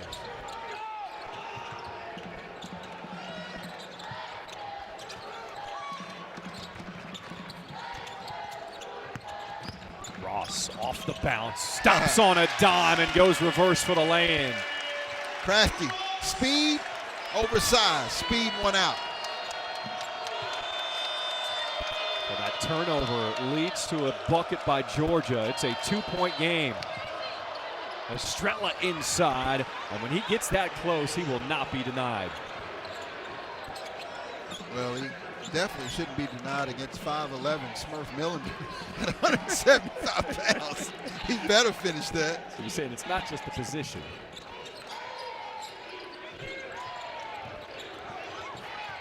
Kane sets the feet. Now finds Catchings. His three off the mark, but Kane the backside rebound. Under 5 minutes to play here in regulation. Cannon Catchings had Jordan Ross in the corner that time. Should have won an extra pass. It's Millender looking for some help. With the shot clock at 3. Kane, sidestep, 3 ball.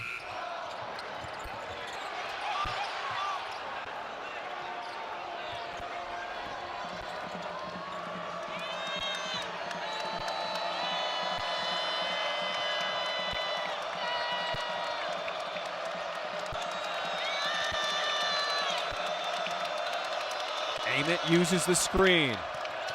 Now the pull-up jumper. And Akpara, another offensive board. Gillespie, nobody stops ball but Surreal. Block follow is good for Tennessee. Tennessee deserves to win this game. I mean, they're out rebounding Georgia 42 to 22 right now. It's just complete dominance on the glass.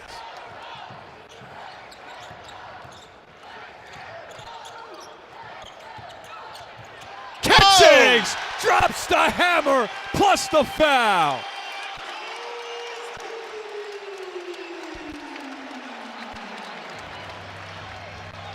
Now that's how you respond, Cannon Catchings. From now on, that's how you need to play basketball.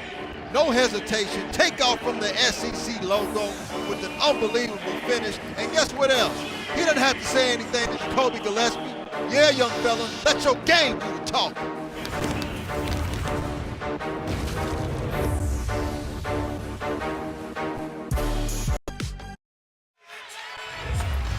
Damien, you talked about it earlier. The story tonight has been second chance points for Tennessee. Yeah, I mean, that's why you like Tennessee as a team that can advance in March. When you talk about some of those other teams with quality front lines, I think Tennessee is as big as any of those. And here, Jacoby Gillespie, just a little late, and Cannon Catchings. What an unbelievable finish. He has certainly shined tonight after an electric first half. He's put a complete game together. And you see the second chance points, 22 offensive rebounds that have led to 21 second chance points. Georgia really just not a formidable opponent when it comes to the glass. They're smaller, they're undersized. They were never quite able to get this into a 94-foot game. And as a result, only being down 4 points is actually a pretty good position for the Bulldogs.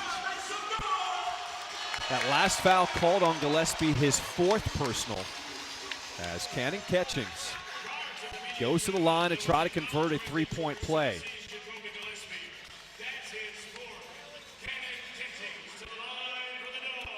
These free throws, not only big or one free throw to try to make it a one-possession game, but also to see if Georgia can set up into their full-court pressure. But the free throw's good, and there's the pressure by the Bulldogs.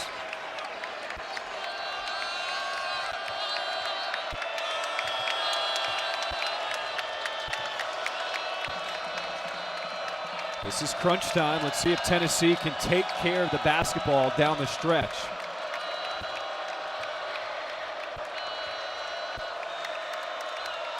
Amen uses that screen by Okpara. Gets the big man in the air. Surreal brings it down with 2 hands.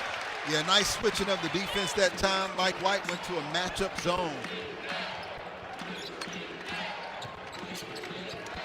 They're working through Catchings, and the runner is pure. Catchings up to 19 points tonight.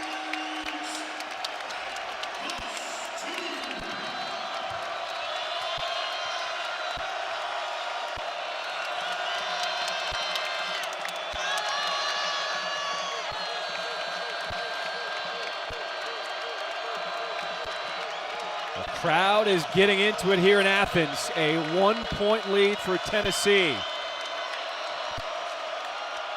There goes Ament again, uses the screen from his big man. And a foul underneath as Millender was on his hip. And I sincerely believe that play is going to determine how far Tennessee's able to go in March. His ability to be able to score in those type of situations will be whether this team is a second weekend team or whether they can try to get to Indianapolis. His growth and maturation will determine that. So 2 shots coming up for Nate Ament.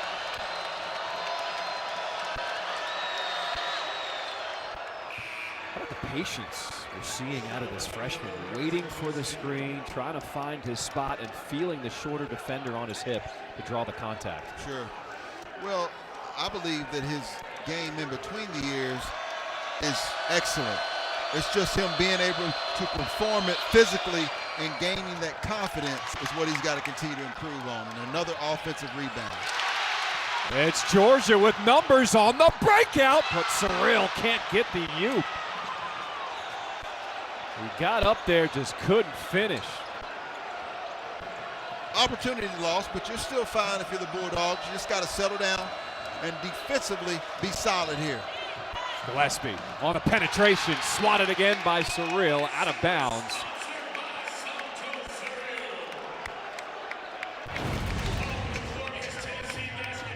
Well, the Bulldogs are out on the break and just missed time. Sumpto Surreal not quite understanding where he's at, and Sumpto Surreal, again, one of the SEC's most improved players. You look at him, you got Colin Chandler over at Kentucky, you got Tyler Tanner that's improved. How about Thomas Houck? Went from a role player last year to potential SEC player of the year this year. And right now, Georgia going back man to man. It's going to boil down to the defensive rebound once again, whether they can secure it or not. Under 2 minutes to play in the second half. Shot clock's at 1, and Gillespie just did not get it off because it did not hit the rim. As Rick Barnes encourages him down there with the shot clock winding down. Well, I saw Jacoby Gillespie say something about we only had 4 seconds. As the point guard, you've got to know that. You're the quarterback, Jacoby Gillespie, and you've got to create to at least get a look at the basket.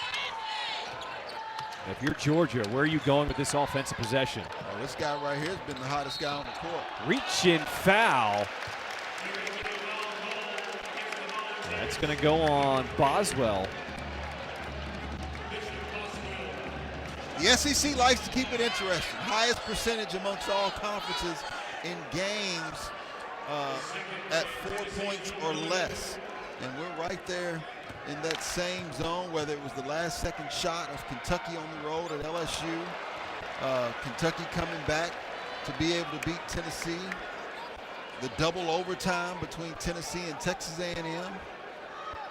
Arkansas at Oklahoma last night. They like to keep them close in this league. Catchings. 1 of 2 from the free throw line. Matches his season high with 20 points tonight. And a timeout called by Tennessee. Oh, it's getting interesting here in Athens. Young fella was rattled, wasn't he?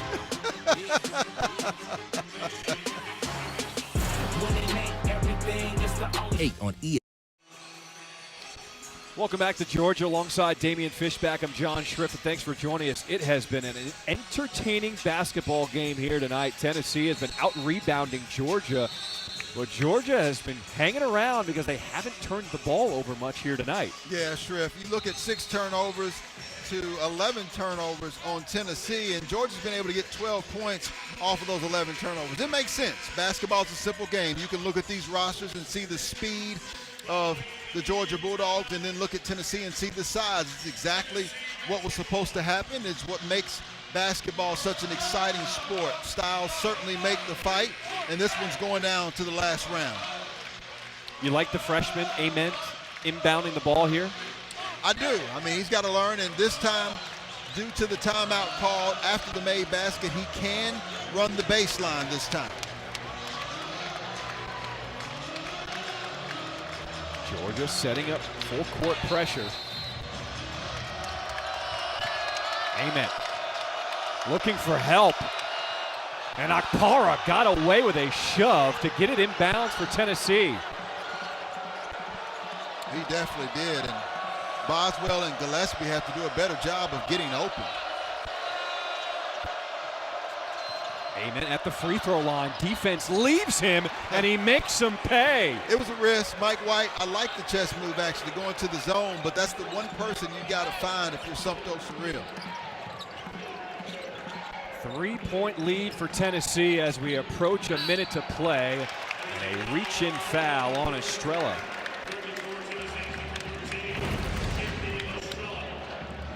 And you can see Felix Akpara, I don't think it was that much of a push-off. Cannon Catchings was, trying to settle a little bit. And that time, if you're Sumpto Surreal, you cannot drop off of Nate Ament, and particularly when it comes to being around that mid-range area.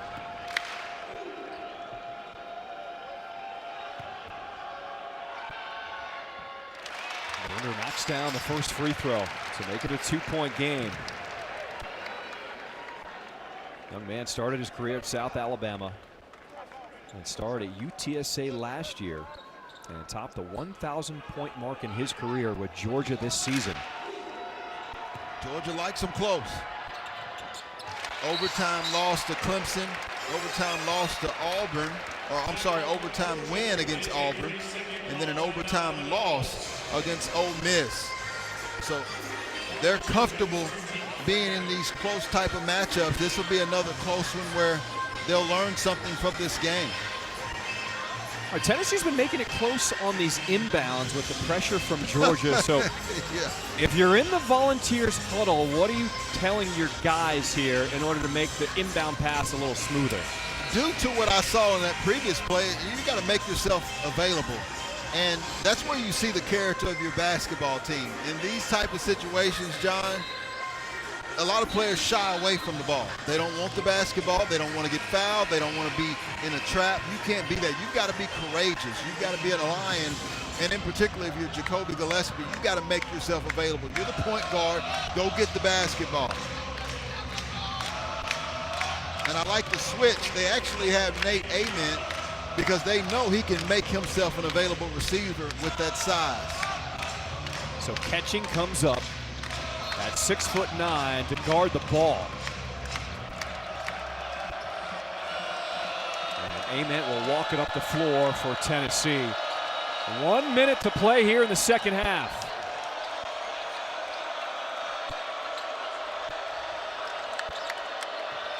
Gillespie pulls from deep.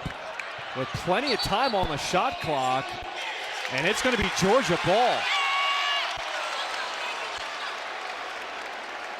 Now, give credit to Mike White for going for the win. He came out and instead of setting back, he said that he was going to actually go after the Tennessee Volunteers, and man, that is a tough one to see. You can certainly tell that J.P. Estrella, he hits it with his hand, but does Cannon Catchings tip it on the way out of bounds? And remember, the call was Georgia basketball, so it has to be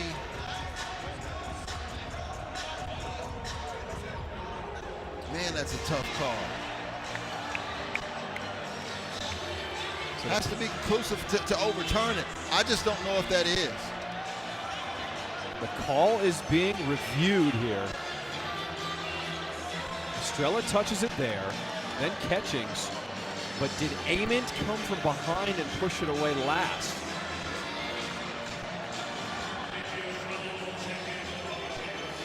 Are you seeing anything that would get this call overturned? I couldn't overturn it, no. Because when it hits J.P. Estrella's hands, you know, you just don't see enough that it touches Cannon Catchings' hands. It's a tough break. And that's why the officials get paid that big money, right? Pat Adams, Landis Poole, and A.J. Desai right now reviewing a critical play here down the stretch. Now, if this is unsuccessful, Tennessee will lose one of their 2 remaining timeouts. Sure. And with 48 seconds left to go, I like this by Coach Rick Barnes in Tennessee. Because even though they always say you lose the timeout, he's getting the timeout right now. He's getting the chance to talk to his team right now and reset his team's mindset, let him know where they're at, let them know, hey, if we don't get this basketball, we need one more stop, and then we expect to get fouled. On the other side for Georgia, if they do receive the basketball, they're thinking about where they want the basketball to go. And you see Georgia. Let's see if we get anything from our officiating. The challenge is successful. It's going to be Reds basketball. The clock will be reset to 49.1. Tennessee will have one timeout and one challenge remaining. The challenge by Rick Barnes is successful as we take a look here. And you zoom in, those are the hands of Cannon Catchings of Georgia. So it'll be Tennessee basketball. Great use of the challenge. And so now if you're Tennessee, you've got 20 seconds, so you need to be in no rush whatsoever. Clock is your ally.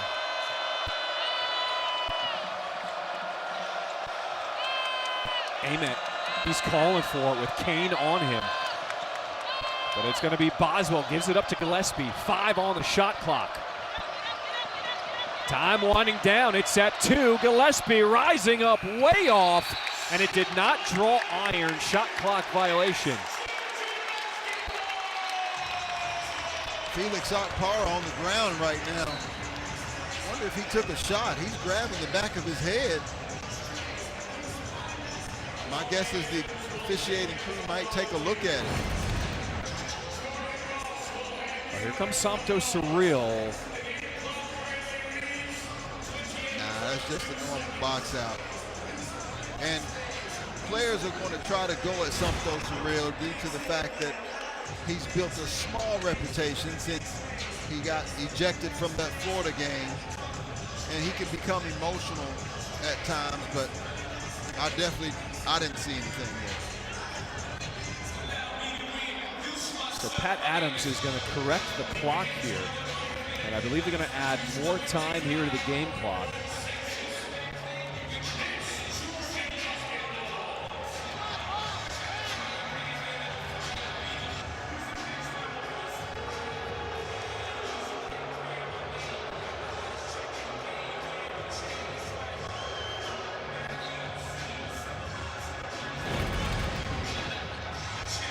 This is a different angle. Let's see.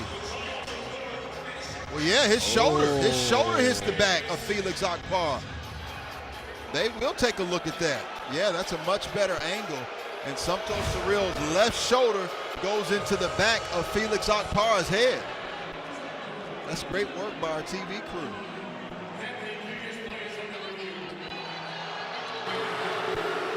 Tennessee is appealing a non-basketball play. The play is under review.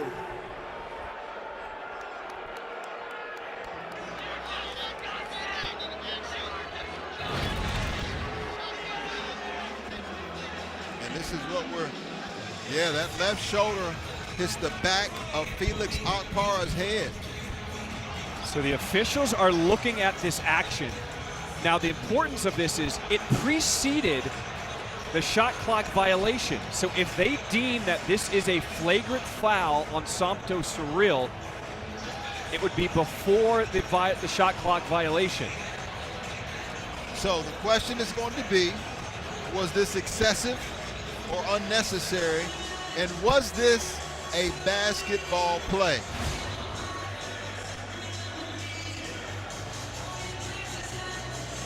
Well, you could definitely tell Okpara went to the deck, grabbed the back of his head, got the attention, and the appeal is unsuccessful. Tennessee will lose a timeout. They will have one remaining. We heard Pat Adams. The appeal is unsuccessful. One timeout remaining for Tennessee. Do you agree or disagree?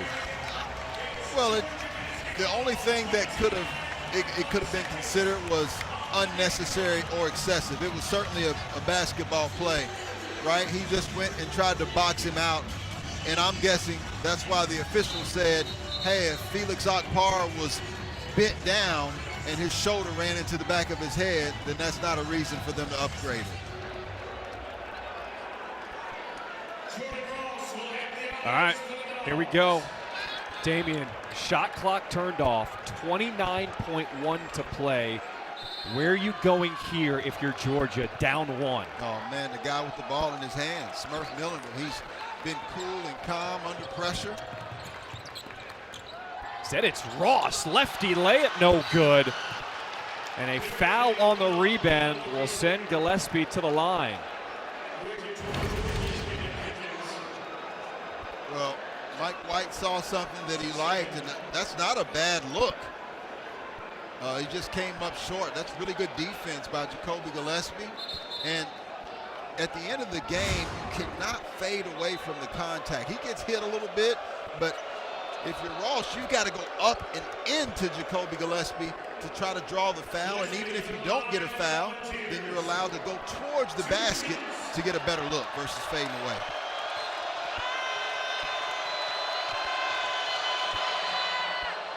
Gillespie missing the first.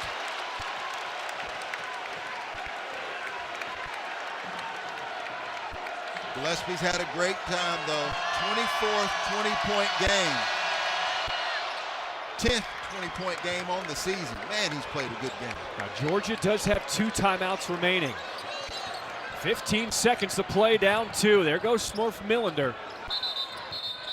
And Mike White will use one of those 2 timeouts to talk this one over. I like it. 11 seconds left. What he did was he said, let me see if they can get anything in transition. He saw that there was nothing there, and so he calls the timeout. Again, he told us before the game his goal was to get his guards into space against the bigs of Tennessee. Now, whatever he sets up to do that with on this play, I'm imagining that he's telling his guys, get downhill. If you can score at the rim, we'll take that going to overtime. But if you see someone open for the 3, I'm sure they won't be afraid to pass that and go for the win here early. For Georgia Bulldogs, it's been Cannon Catchings leading the way, 20 points. He's knocked down 4 threes tonight. Jordan Ross has chipped in with 10, 2 of 4 from the floor, perfect 6 of 6 from the free throw line. Georgia down 2, both teams with a timeout remaining. If there is a tie-up, possession arrow would go to Tennessee. Yeah, and for Rick Barnes, who's on that sideline trying to go for a win, 850, he'd be one behind his friend, Coach Cal, who's got 851. you know, the key here is just get one defensive stop and secure it with the defensive rebound. Now, I would be cautious if you're Tennessee on making sure that you don't foul the jump shooter, right? You just want to play solid defense and then secure the defensive rebound. Are you going for the tie or are you going for the win if you're Georgia? You go with what's available. You're at home. Cannon Catches is a guy that I look for along with Blue Kane on the wing, but I want Smurf Millender with this basketball. He's already proven himself, and he's a guy that can get an open look due to his speed and then allow him to be the quality decision maker. I think he's the one that's getting the basketball right now, how he's all nonchalant trying to play it off. Here he goes. All right, Millender. 10 seconds to play. Georgia down 2. Millender trying to get downhill. Spin move, lays it in, and we're tied at 74.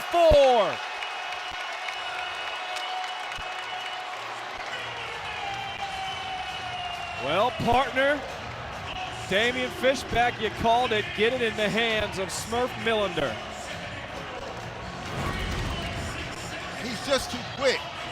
And Bishop Boswell does a nice job, but look at the footwork. He's able to do a complete 360 spin, keeps that left pivot foot planted, and then he's able to get it high off the window before Felix Okpara was there. And guess what?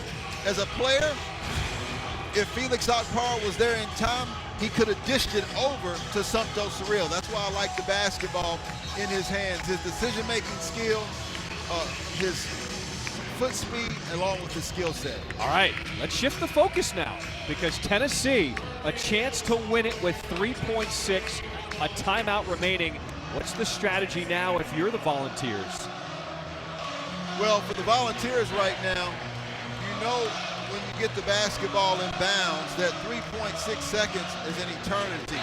What you do not want to do is turn over the basketball in the backcourt. You want to secure the basketball, get you a good look, but worst case scenario, you go into overtime and try to win this. Gillespie to inbound for Tennessee. They get it to the big man Okpara. Back to Gillespie. A shot for the win, and it rolls off. We will go to overtime here in Athens. A pretty good look at it, though. Pretty good look, but also good execution by Tennessee. That wasn't just careless motion. That was exactly what Rick Lawrence. He used Nate Amen. He had Felix Okpara, and then he had Jacoby Gillespie in an open floor. I thought Jacoby Gillespie, if he wanted to, instead of taking the runner, he could have planted and just went straight up for a jump shot. He had a little bit more time. So right there, plant and just shoot you a jump shot instead of shooting that floater runner. But it was a good look, and it's a look that I'm sure Coach Rick Barnes would take.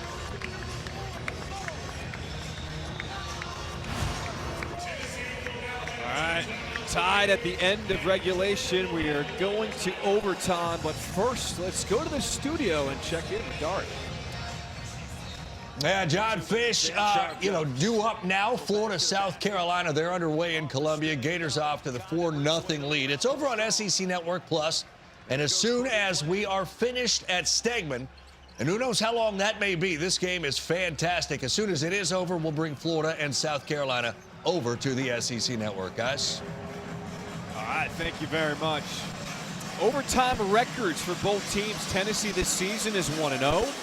Georgia 1-2 so far in overtime. Let's take a look at how we got here, the key shots down the stretch. Yeah, for Smurf Millender, he did a nice job of really getting into the teeth of the defense. There was no panic there, and that's so important. I heard Jimmy Dykes the other night. He made a good comment. He said that he judged point guards on what they did from the free throw line in. And I thought that was a pretty good one because once you get amongst those trees, if you panic, you get yourself in trouble, whether that's a turnover or an ill-advised shot. Neither point guard panicked that time and got quality looks. Let's go back to what we talked about in the open. It was a Tennessee team coming in here with a ton of momentum. Yep. Big win on the road at Alabama. Let's revisit what makes this game so important here tonight for both teams. Yeah, for Tennessee, you're 3-3. You want to stay ahead of the curve in the SEC standings. And you know, I don't know how many losses the team who wins the league will have. Texas A&M's off to an incredible start, but they've got a tough February ahead of them.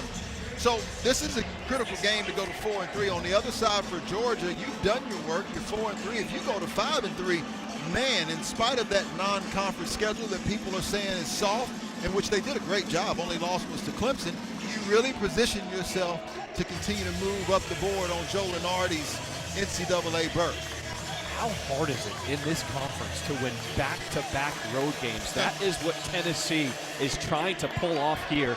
This game was scheduled to be played last night due to a winter storm that moved into the area, blanketed Athens with ice that is still lingering around this community. Yeah. Was pushed back to tonight.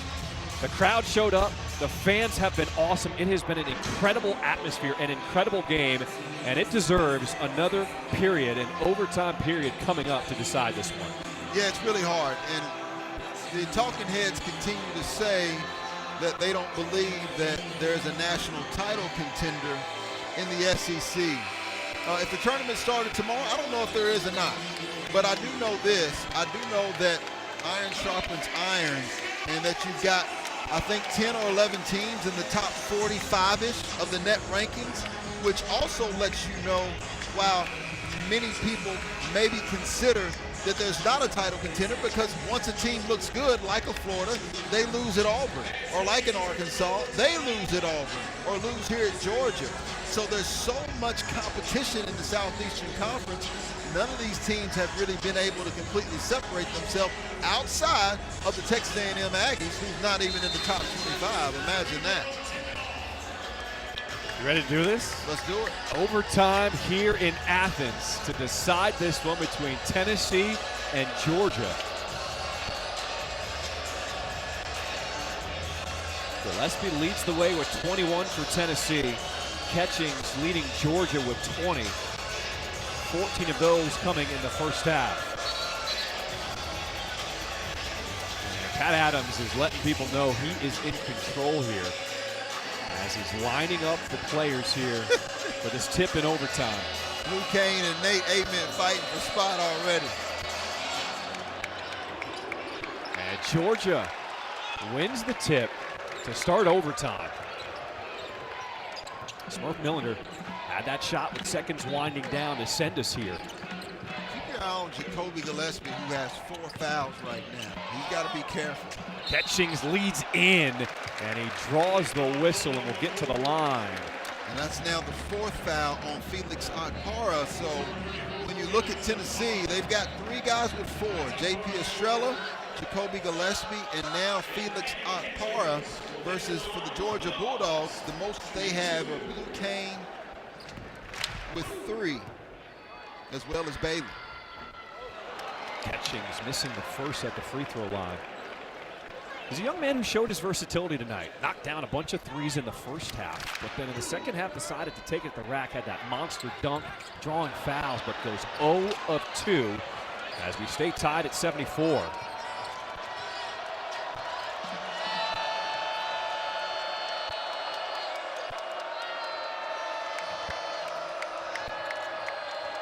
Georgia now in a matchup zone. That's why you see them pointing, trying to make sure that they go to the right area of the floor. Pump fake, Gillespie. And Estrella, the putback, gives Tennessee the lead. Yeah, Kevin McHale gets the offensive rebound, shot fake to get Santos to reel up, and lays it off of the window.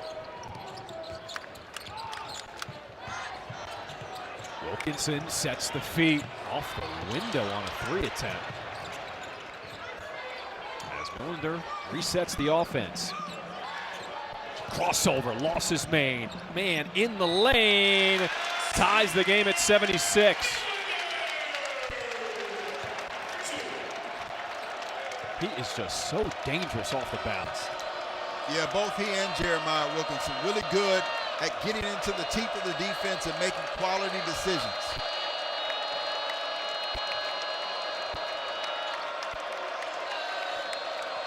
Rick Barnes wants the ball in Gillespie's hands. Hook shot, Estrella. How about that throwback? And that's good. That's a jump hook that can get you to the second weekend of the NCAA tournament if he continues to improve. Catchings, pull up Jay, 3 off the mark.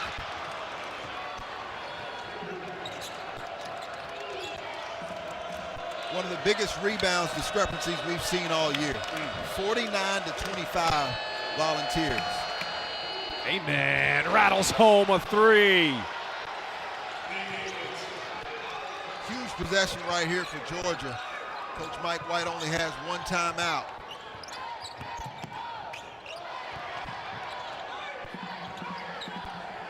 Melander, the big man Ament on him. Oh, making him dance, step back 3. And a foul on the rebound. That's gonna go against Cyril, his 3rd. Well, that's really good by J.P. Estrella, John. Just turn around. If he gets to that left shoulder, then man, he is tough to challenge. And of course, Nate Ament is doing an incredible job of having another quality game. 7 of 17. He's got a quiet 19 on the night. Tennessee 10 of 17 from the free throw line. Make that 10 for 18. Yeah, they started out the season really good in November. And then once they got into December and January, the free throws struggled a little bit, and it's cost them some basketball games.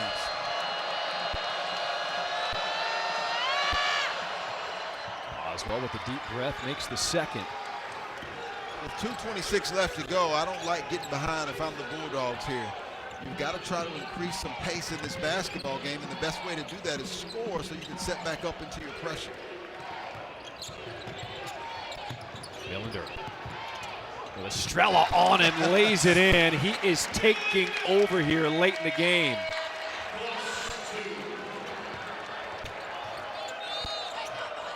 Under 2 minutes to play here in overtime.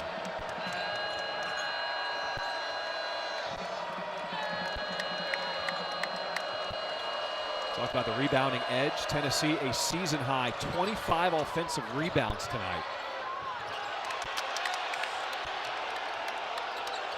Amen. And it's Catchings with a backside board. Excellent defensive trip. You wonder about the depth in this basketball game. Tennessee looks to be dragging a little bit. Georgia's deeper. Bench points 27 to 10. Catchings on the move, gets it to fall. He's up to 22 on the night. If I'm Coach Rick Barnes, I'd look at a potential timeout. He's got 2 left.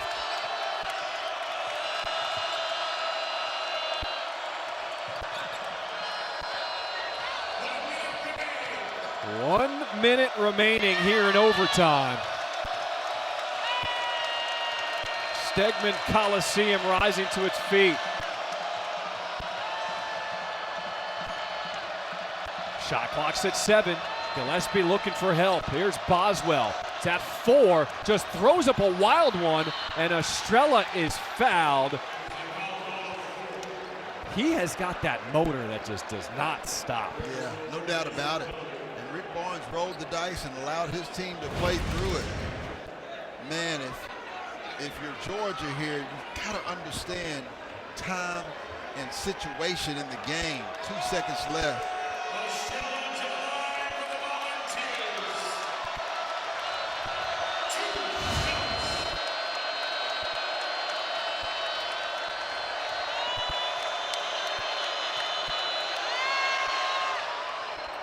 Estrella had that presence that they missed last season. Only played in 3 games due to a foot injury, but you can see the difference he makes when he is on the floor.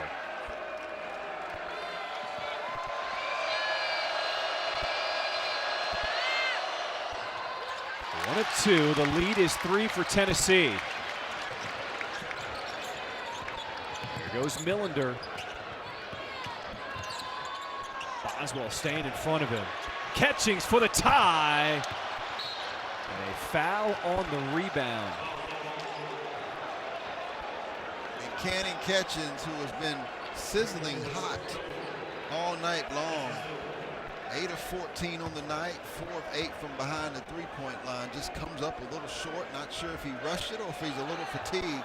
but I thought it was a terrific penetration and pass by Smurf Millender. You see those guys hugging their shorts. Extra minutes.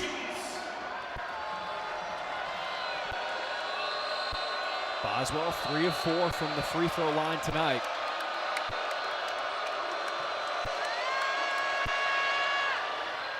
He makes the first.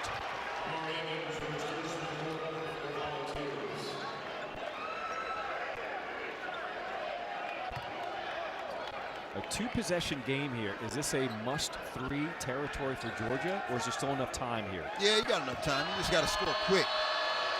The clock is your biggest adversary, so you want to score in really 5 to 10 seconds if possible. And then you can jump back into your pressure. Millender, he's going to attack, now try to find that three-point line. Knocks it down!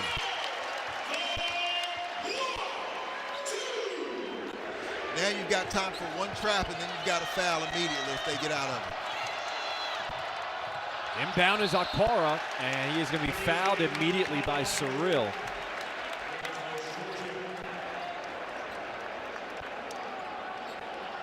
Smurf Millender has been that man when you look at going into the second half. And Bishop Boswell, that's really good defense. That's just better offense. My goodness. Smurf Millender, he knew exactly where he was on the sideline.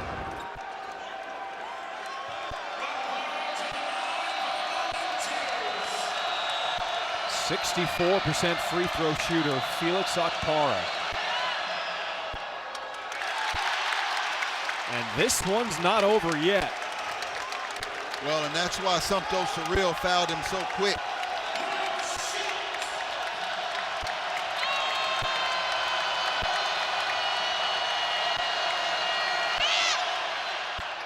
One of 2 from the line. Rick Barnes calls a timeout to set his defense.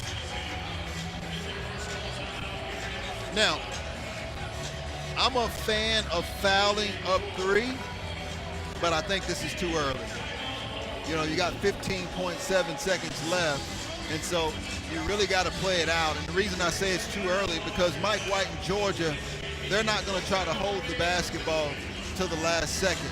And so you want to defend, you do not want to foul a three-point shooter, and you really don't want to foul at all and give them a chance for a three-point play. You want to play solid defense and then try to secure the rebound. On the other side for Mike White, you still got plenty of time. Smurf Millender has been hot.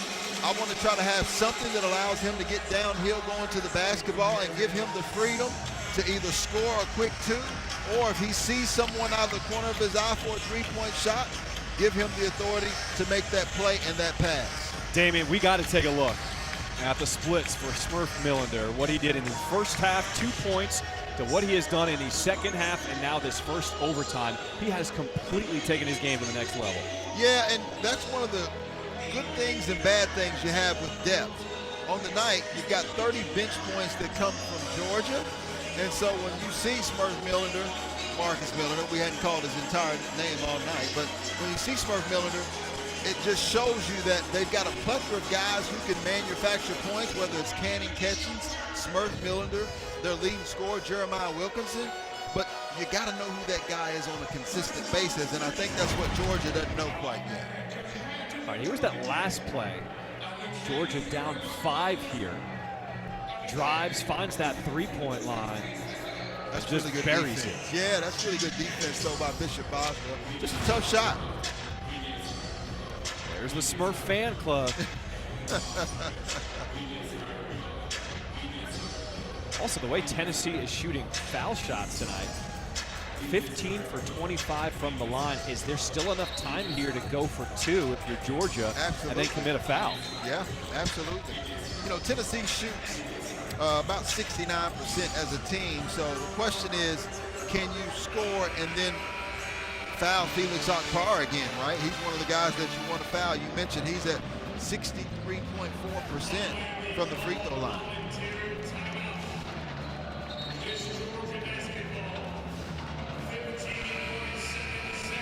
.7 seconds to play here in overtime. Georgia does have a timeout remaining.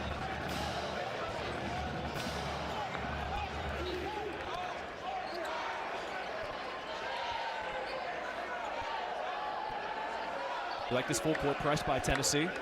I do. They're just wanting to make sure that they continue to keep pressure, not to allow Georgia to score anything easily, and probably trying to keep the ball out of Smurf Millender's hands, which is hard with that speed. Here we go. 12 seconds to play in overtime. Georgia down 3. Blue Kane looking for Millender. Now he has it. One-on-one. Millender goes to the rack, but there's not much time left. Down 1 now. And Georgia will call timeout. You gotta wonder if he realized how much time was on the clock. Well, you asked me, does Georgia still have enough time? And I said that they had to go quickly. And this just isn't quickly. This is basically you putting all of your eggs in one basket on getting a 3-point look to tie the basketball game. And yeah, Smurf Millender just didn't have the awareness, and he grabs his head as soon as he makes the basket, realizing that there's just not a lot of time left.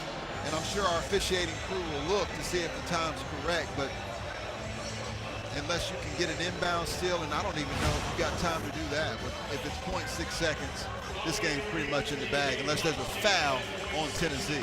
I mean, you can see the Volunteers players. They were guarding that 3-point line. When they saw him drive, they backed away, not to foul, realizing there was not much time left in this game. Yeah, you got a cerebral team in Tennessee, and I'm sure Coach Barnes talked to them about that in the timeout. And let's see if the time is right. Basket good, yeah. Looks like they're spot on. Now, 0.6, if they were to steal the inbound pass, that is still enough time for a catch shot, right? You don't have to tap it in because it's 0.4 or higher. The problem is, if you're Tennessee, just throw it to the other end of the floor and catch the basketball. Now, if no one were to touch it, then Georgia would get the ball back out underneath their basket.